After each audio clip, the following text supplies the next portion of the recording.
Alors en ce qui concerne les complémentaires santé dans les 1 ou 2 ans à venir, évidemment on est dans un contexte extrêmement volatile et il est compliqué à date de se positionner. Alors pourquoi il est compliqué à date de se positionner? Il y a plusieurs raisons à ça. Il y a évidemment le contexte politique qui est relativement changeant, un certain attentisme dans les réformes attendues. Alors quand je parle d'attentisme dans les réformes attendues, je parle entre autres des transferts de charges qui sont prévus dans la loi de financement de la sécurité sociale votée en début d'année et qu'on attend sur 2024. On évoque aussi un 100% santé dans une deuxième version qui tarde à revenir et on réévoque le spectre de la grande sécu dans le cadre d'un nouveau projet de loi qui a été posé il y a quelques semaines. Donc dans ce contexte-là extrêmement volatile, il est très compliqué pour les complémentaires santé de réussir à se projeter à 1 ou à 2 ans.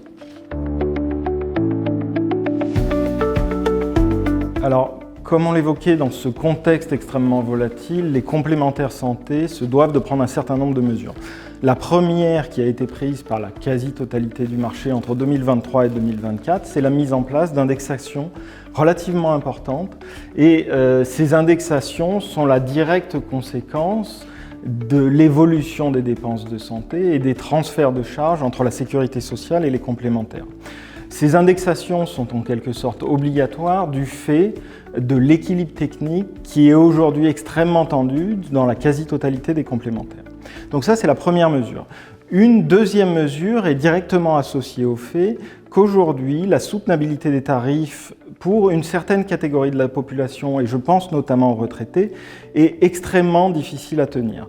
Et du fait de cette difficulté à soutenir un niveau de tarif important, on voit une nette bascule entre des contrats responsables, donc intégrant entre autres le 100% santé, vers des contrats dits non responsables, donc avec des garanties sensiblement inférieures, avec un taux de taxe légèrement supérieur, mais qui permettent d'avoir une tarif finale réellement inférieure à des contrats responsables. Donc ça, c'est une vraie dynamique de marché qu'on voit depuis plusieurs mois maintenant, de manière assez sensible.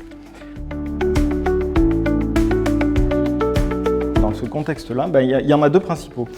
Nuoma aujourd'hui dispose de frais de gestion qui sont extrêmement inférieurs au reste du marché, donc ce qui permet à Nuoma de proposer à l'ensemble de ses adhérents des cotisations qui sont aujourd'hui extrêmement compétitives par rapport à la plupart des autres acteurs à garantie équivalente.